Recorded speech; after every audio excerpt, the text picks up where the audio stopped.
0 with everybody voting for it. And so you remember I told you this, if you have the right leaders focusing on the right issues, you can bring people together. You can get a lot done up here. And I'm doing that with the Hall Ethics, Accountability, and Transparency Plan. And it was interesting, you know, I was talking to Dylan Wegela. Do you know when Dylan Wegela was here, and if Gorcha was here, he'd probably jump in right now and say this, but Dylan Wegela claims that he was not allowed to get a bill through the chamber 2 years ago. And it's very possible he could be the first House Democrat to get a bill through the chamber under my leadership. And some people think we should add him to the heat poster. It would look good. Did you see the poster? It's everywhere, all over town. So, and you guys know that was a movie, and the poster looks, I have to tell the younger reporters this. So Heat was a movie with Al Pacino and Robert De Niro and Val Kilmer, and the poster looked like that. And somebody took the poster and put Steve Carra's face on it, Matt Maddox's face, my face, and probably Dylan Wegela's. We'll see. But anyway, he has embraced Heat. He has embraced Heat. Heat is moving. The NDA bills cleared the Government Operations Committee, and then even better, we saw the House today. And what was the vote? Do you know? Did anyone track it? I'm sorry, I don't know the final. What was Gorchow here? No. Is it? You got the vote? Well, it was like 98. Yeah, it was overwhelming. So we didn't bank 100, but still 98 is pretty good out of 110. And so you see, once again, leading, the House Speaker leading, and we got 98 votes on these bills. And so you have, again, we're bringing politicians together, even politicians who didn't let these bills come up for a vote last year. And you look, Republicans and Democrats are coming together to stop this revolving door where politicians leave office and become lobbyists, or where politicians become lobbyists while they're politicians in other states and say, it's okay if I'm getting paid in another state, I will just still vote on those issues here in Michigan. And our Attorney General, who is too busy prosecuting her political opponents, does nothing about it. So we have to act as a legislature.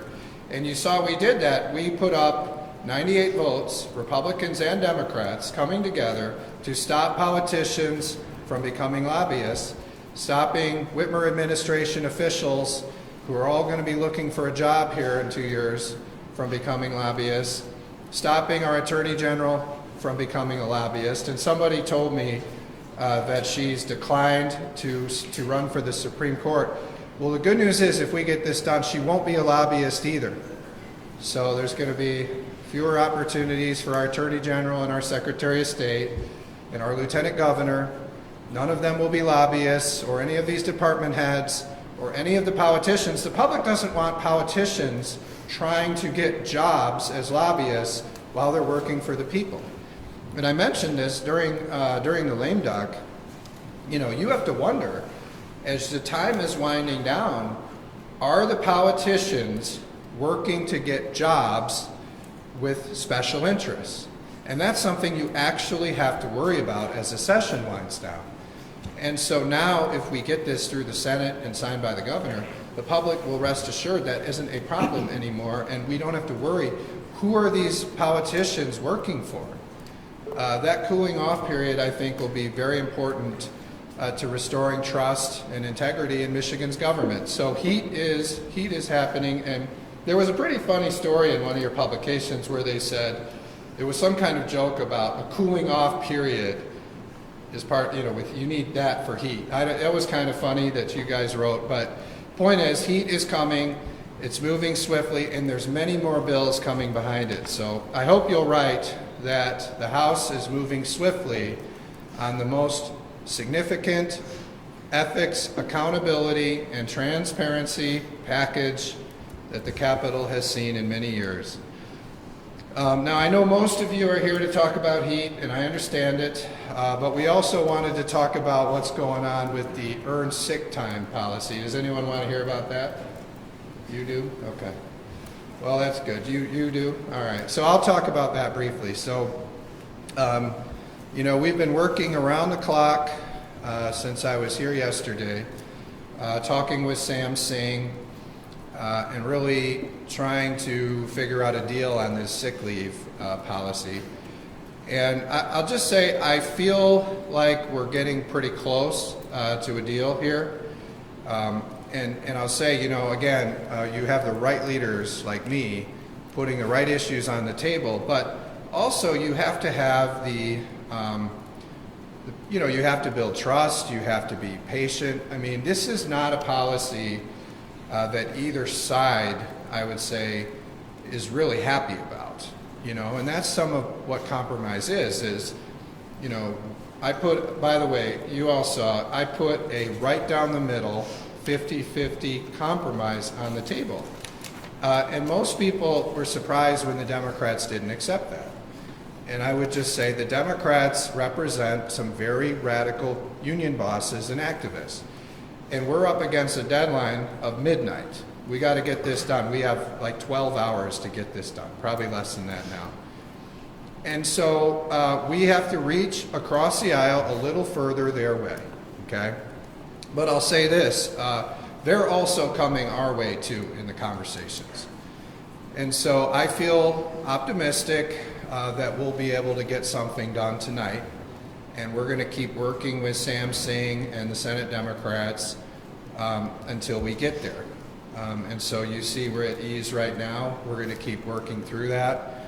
If we do get a deal, you'll see that come through the Senate first because the bill is in the Senate. 4002, the Jay DeBoyer bill, is in the Senate. So you'll see it move there first, and then you would see the House come and get that through. So, you know, I've been in touch with my caucus. Just say, you know, I mean, this is, you know, this is a party that was not the governing party the last 2 years, the Republicans. And so as we're working through this, you know, we're leading, but governing isn't getting everything you want. Governing is compromising. But I'll tell you this, this is really critical to every worker in Michigan and every small business to Michigan that we come to the center and make a deal here, because workers are about to lose their jobs. Small businesses are about to close. You're going to see restaurant workers potentially losing their jobs and their pay getting cut, and you're going to see many restaurants close if we don't have a deal. It will be an absolute crisis for our state.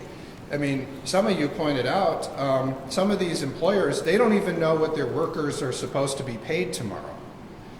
You look at some of these smaller companies, they're not ready for these new changes in law to take effect tomorrow. And so you're going to have total chaos across the Strait of Michigan. That's funny. You're going to have, is there a Strait of Michigan? I don't even know. I just made something up. Maybe we should come up with one. We have a Gulf of America. We should come up with a Strait of Michigan. But anyway, there will be an absolute crisis across the state of Michigan if we don't get a deal today. And so I just want you to know House Republicans are working in good faith to solve this problem so we can avert this crisis that's going to cost many Michigan workers their jobs and many employers to close very soon. So we're working through that, and I will say I give Sam Singh credit. I mentioned he has a very radical left-wing ideology, but he's putting that aside and working to meet us in the middle in good faith. So I'm hopeful we'll come up with a solution that works for small businesses, works for workers in Michigan, and ensures something that's been a top priority for House Republicans, which is that every Michigan worker can have sick time off that's paid, but they have a job too. They need to have a job and an employer that's still open after this week.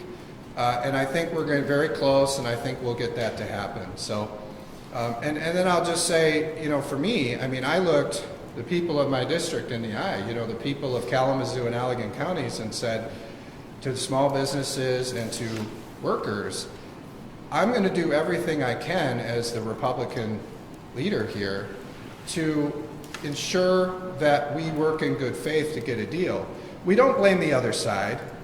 We work to get a deal because this affects your livelihood and your job and your life. So we are doing that, and I'm confident we're moving in the right direction. We'll get something done tonight. So now I watched a lot of your predictions. Some of you predicted we would do that and some of you didn't. So we'll see if it happens because they're still politicians, so anything can happen, but I'm feeling pretty good. So I wanted to give you that update because I feel like no one else is talking to you up here. But I'll take questions if there are any questions, and it's okay if they're not. Yeah. Speaker Hall, yesterday you talked about the level presumption and exempting businesses with less than 10 employees or seasonal workers and the no-call, no-show for the policy being removed. Where are you with that for the negotiation? Are those things still being talked about? Do you feel like you're moving forward with that? Yeah, and I appreciate it. You know, I try to repeat myself because if I talk too fast, you know, it's hard to follow. And you basically recited the entire list, so excellent job. But I would say, yeah, I mean, the number one thing here that's important as we're putting a deal together is to protect our small businesses and our workers from frivolous lawsuits brought on by activist, radical, left-wing extremists who are going to come in and just file lawsuits against employers that they don't even work for. And then the deck is stacked against the employer, and the employer has to prove that there was not a violation. I mean, especially in such a confusing new law, to have that kind of stuff going on would be very destructive to our economy. And so it's critical that any deal ensures that there are not these frivolous lawsuits, and this is done administratively by our Leo director in a manner that's fair right down the middle. Because if there are violations, they should be punished. But you shouldn't stack the deck assuming they're violations. It needs to be a fair process and it needs to be done administratively. And if you look at the versions of the bills that have all been introduced, all of them do that so far. Even Sam Singh's Democrat solution does that. And so as we're looking at a deal, I would say the most important reason that we want a deal is because all sides currently agree on that issue, that we shouldn't have radical left-wing activists filing frivolous lawsuits with this private right of action, and then the burden is stacked against the employer. That's not a good legal process to administer this. Secondly, you know, as we're working through, you know, I would say we still need to figure out how do you treat small business in this. You look at small businesses, it's harder for small businesses to comply with this new law than it is for the big corporations. And so can you work into this deal things that make it easier for small business to comply? Because these small businesses are willing to comply and they want to comply. But these are very confusing rules. So how do we make it simpler for them, and how do we make it where they can afford to do it? Those are all things that we're currently working through, but we're getting closer together on it. What were the other ones you mentioned? No call, no show, and seasonal workers. Yep. So the no call, no show. This is, people can't believe this. I mean, if you polled this, you should poll this. You guys are always polling things like, you know, we saw Dick DeVos versus Mike Duggan. You guys polled that, and the only thing it confirmed for all of us is people love Dick DeVos, and I understand that. I like Dick DeVos. He's a great guy. But we could be polling more serious stuff like this. And if we were polling the question here, do you believe that a new law should take effect where you don't have to call and you don't have to show up for work for days, and there's nothing the employer can do about it, and if they do something about it, a left-wing radical activist can sue you, and then and the burden of proof is stacked against the employer? How would that poll? I bet it wouldn't poll very well. Most people in Michigan believe if you're sick or you can't go to work, you should call and notify somebody. I mean, it just makes sense. That's part of being a good colleague, you know, and helping your team, right? Is if you're sick, you call and say, hey, I'm sick. So to create a new law that says you don't have to show up for work and you don't have to notify anybody, that just doesn't work with the people of Michigan. So as we're going through this, that's something that's really important that we solve. And I'll just say, I feel good that we're moving in the right direction. Fortunately, there are still Democrats in the Michigan legislature who can see my point of view on that, that if you are not coming to work, you should notify somebody, and if you don't, then there should be some ability for the employer to get you to do that in the future. So that's a really positive development. And I understand, I also was not sure whether there were Democrats that actually believe that, but fortunately there are, and they're moving our way. I'm just looking at our other stuff. The seasonal workers, you know, we're trying to figure out how do you come together on that. Because it is true that you know, there are situations where it's very difficult to administer this with people that are only there for short periods of time. So we're working through that as well. I'm gonna grab, did you move this all the way down here? Somebody, is this mine? I didn't put it there. Put it like here. Anyway, sorry. Did you see, somebody took it, one of the media took it and moved it all the way across that table just to make it harder. First Amendment. It was probably in the shop, is that why? Oh, that's probably why. What was the question? Was there a question? Yeah.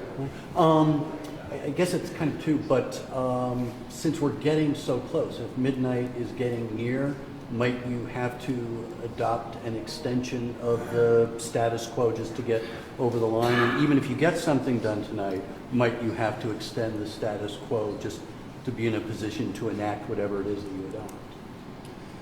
No, I don't think we'll adopt a extension. I think we need to keep that pressure on the legislature. I mean, if you give politicians even the slightest crack to not have to make a decision, they'll take it. And so I think we need to keep that pressure on and try to get it done by midnight. Now, I understand it's risky, especially with this group up here of politicians, but we're going to try very hard to get it done before midnight, and I don't think we want an extension. I think we're better off putting the pressure on and then, you know, hoping that the Leo director, Corbin, is reasonable in how it's enforced after midnight. If it goes there, then giving an extension to the politicians and losing the momentum when we're so close to a deal, because these people will do whatever they can to avoid having to make a decision. And if you give these radical left union bosses more time, I mean, think about the other trucks they'll start driving around here. We could lose the deal. So we want to keep it pushing toward midnight tonight. And I also want to give a lot of credit to our partners in the Senate Republicans. You know, if we get this done, one of the reasons that we're going to get it done is because of the unprecedented unity between the House Republicans and the Senate Republicans.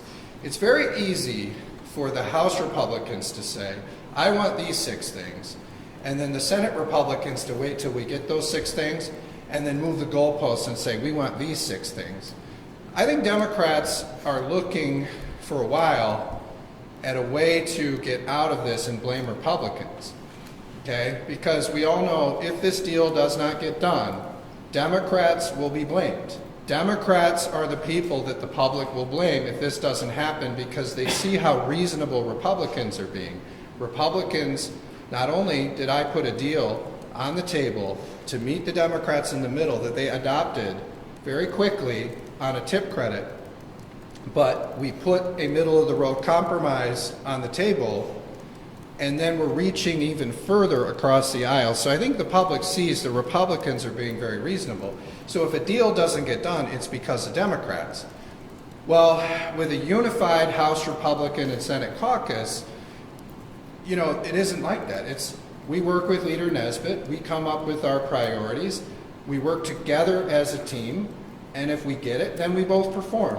And so that makes it much easier to get a deal done. And it's really something you've never seen up here in many, many years. So if we get a deal done, you know, the Senate Republicans, I think, are also valuable in that. I mean, they're probably the unsung heroes of a deal, because having 2 caucuses working together hand in hand makes it so much easier to negotiate a deal and much harder for the Democrats to walk away and blame the Republicans, which, by the way, many people think is what they were trying to do. But we boxed them in by being so unified.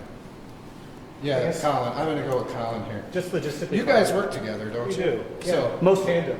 Okay, so let's give him a shot, and then if he doesn't get it, then we'll go back to you, all right? Yeah, so just a logistically following over question then. So how would that work though? You know, if it does pass the legislature, it still needs to go to the governor's desk, that takes time, it needs to be enrolled with the Secretary of State, that takes time, energy, we're after hours at a certain Yeah. point. So logistically, like, what does that look like for Friday and making sure that this is in fact that business is and everyone knows what the deal is? Yeah, so again, I think this is gonna be in the Leo department to figure out. My job as the Speaker of the House is to get this done as quickly as we can if we have a deal. We've got to wait on the Senate to send it over to us, and then we'll move it as soon as we have the votes. If that's after midnight, we're going to stay here and try to get it done. I've told you that I'm willing to have session tomorrow if I have to, and then that'll be in the hands of Leo to deal with the fallout of that. But I don't want to lose the momentum of being close to a deal and putting an extension out there, because then these guys, these politicians up here, they'll all squirm out of it, and it'll be June and we'll be standing here still talking about this. And we've got a lot more to do. Not only is heat got a lot more going, but we need to see a roads deal too. I mean, you saw the governor and I agree on 50% of a roads deal. Imagine what we could do if we're spending that time on fixing the roads instead of debating this, which really we should have done in December when the House Republicans walked off the floor because the Democrats went back on their word on the deal. So we were close then, it fell through, we're close now. I want to press and get a deal tonight rather than pull off and then lose it a second time, and then we don't know if we'll ever get there again. Rick? Well, it sounds a little like you might be suggesting that if you don't reach a deal by midnight and the law takes effect, are you counting on the department to slow walk enforcement? I think that I'm counting on the Leo department, and I've mentioned there's a much more reasonable director there, Corbin, who I met with, who's much more reasonable than Jeff Donofrio. We remember during the pandemic when we had to worry about the Leo department coming in and abusing their power, and that's when we had to do that, right? When Jeff Donofrio was there, we had hearings and we were very worried that the Leo department would come in and investigate businesses for violations of the COVID pandemic and not be reasonable, okay? Now, I've measured up Director Corbin, I've met with her, and I have confidence that Director Corbin will be much more reasonable, and Director Corbin will be reasonable in enforcement, because there's a lot of confusion here. There's confusion. I mean, these people don't know what the law is going to be in just a few hours, and so I think we can have some reasonableness in enforcement as we're looking at what happens, especially if we're on the cusp of a deal. Yeah. You mentioned that you want a deal for today, Mhm. but we all know that today can always bleed into tomorrow. Mhm. Is there a deadline in particular that you'd like to have those in your chamber, or a deadline in particular? Because midnight does have to come. There has to be some movement. Well, I want to get it right. So, you agree in concept, and like I said, I think both sides are giving, and I think we're getting close. But, as you're doing that, you've got to read the details, right? And so we want to make sure that the bill drafters are drafting this thing up the way it's intended. And you might get into some small details and have to work through that. So we want to get the policy right. So to me, getting the policy right is more important than what time it passes. But with that said, once we get a deal, I hope both sides will move quick on it, and it's our intent to move as quickly as we can in the House once we get it from the Senate. If it's after midnight, then the department's going to have to figure that out. But our job is to get it over as quickly as we can to give Governor Whitmer as much time to sign it as possible, assuming she will sign it. And in my view, she'll have to look at what we come up with, and hopefully she will sign it. But if she vetoes it, we did our best, and then we'll go back and try to figure out what to do from there. Is the governor part of these negotiations? So I've only talked to Sam Singh about the details. I mentioned that, Governor Whitmer and I have a great relationship, and she's very accessible to me. And anytime I need to talk to her, I talk to her. But Right now, the conversations about the details are really happening between myself and Sam Singh. And then, you know, I think we're keeping most of the other leaders apprised of what's going on. And we'll see if we get a deal, then we'll see what other people do in reaction to it. Let's just do a couple more and then get you back downstairs. Okay. So suffice to say then, if a deal is reached tonight before midnight and it heads to the governor's desk, then essentially the governor is going to have to take it or leave it. Well, it isn't the intention. Do you know what I mean? So I wouldn't view it as the intention is governor, take this or leave it. I would just say that is the effect of the Democrats failing to deal with this in December. Remember, Democrats could have handled this in December, and we were working toward that solution, and the House Democrats broke their word and walked away from the deal. And that had a lot of effects. It affected potential road deals. It affected a lot of potential deals. And then you saw a lame duck spiral out of control and Democrats virtually getting very little done of their agenda. So, look, I mean, we're just dealing with the fact, I'll say this. I knew when we were preparing to win the House that there were two paths here. Path one, which I preferred, which was we get a deal done before the end of last year, or path two, which was going to be a very difficult condensed deadline after I took power on January 8th with a February 21 deadline. I had hoped that we would do it in December, but look, I came in January 8th. We had committee hearings within a week of that. We moved these bills through our chamber a month ago. And Democrats really didn't get serious about negotiating this until a couple of days ago. So it's not my intent to give Whitmer that kind of ultimatum.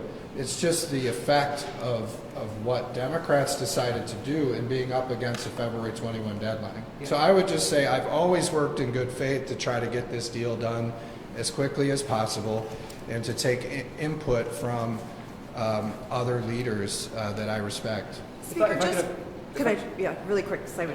Oh, sorry. Do you mind? Talk to me just very quickly about this idea, though. If you went past midnight, you're a legal brain. Have you Right. thought about that might actually be smart, that there's the Sam Bagenstos memo about the fact that maybe this law hasn't even went into effect? Have you had any conversations about would it be smart to allow this to go into effect for some amount of time? Well, I mentioned that this Biden appointee is a real fringe thinker. And so if you look at this guy, he has very fringe legal views. And he was a Biden appointee, and he worked for Ruth Bader Ginsburg. And my understanding is he worked for Eric Holder. Now, some of you in the media might think those are impressive credentials because you respect those people, but they're very partisan credentials, and this guy is a left-wing partisan hack. So we didn't give any thought to what his letter said. I don't know, but it'll be interesting. It'll be interesting that'll be interesting to see what people say about that if it happens that way. Yeah. And did you guys see, by the way, Dave Eggert has been covering this issue better than anybody. So much detail in Cranes. If you don't read Cranes, you should. I actually had a question on the lobby. Do you consider having a cooling off period for legislative staff, particularly the top eight, very involved, particularly in the sessions, and then how we're writing the lobby? Well, I'll say, by the way, David Martin and Mark Tisdale and Jerry Nyer did a great job on those bills and worked those. And, they went through the Government Operations Committee, which has been doing a great job with Brian Begole. And I was listening to Jerry Nyer's speech today on the House floor. Wouldn't it be nice if I could talk as succinctly and get my points across as Jerry Nyer? How does he do it so fast? He gets so much in there and he talks for like 30 seconds. We should probably put him up here because he's so good. But with that said, I would just say that we wanted to make sure that the Whitmer administration officials were covered, that the key Democrats like Nessel, Benson, Whitmer were covered. We don't want them becoming lobbyists, Gilchrist. And then the politicians, the legislators, the House and Senate, we wanted them included. And I thought it was important too, the ones that are here now are included. Because, it's easy to say, and this is what some Democrats are doing with FOIA, which is, we all know, only Craig Mauger's talking about FOIA. We've all moved on. We all see HEAT is a much more significant transparency, ethics, and accountability plan. But I'll just say, they want to apply to people in the future when they're all gone. We want it to apply to us. That's, it's easy to say, other people administer this and deal with this, but if we're still there, it's going to apply to us. I think that's really important. But that's as far as it got in the process was members, department appointees, and politicians like the governor, the attorney general, secretary of state, and lieutenant governor. All right, well, hopefully we talk again and we have good news, but at least you got something for now. Thank you, everybody. Thank you.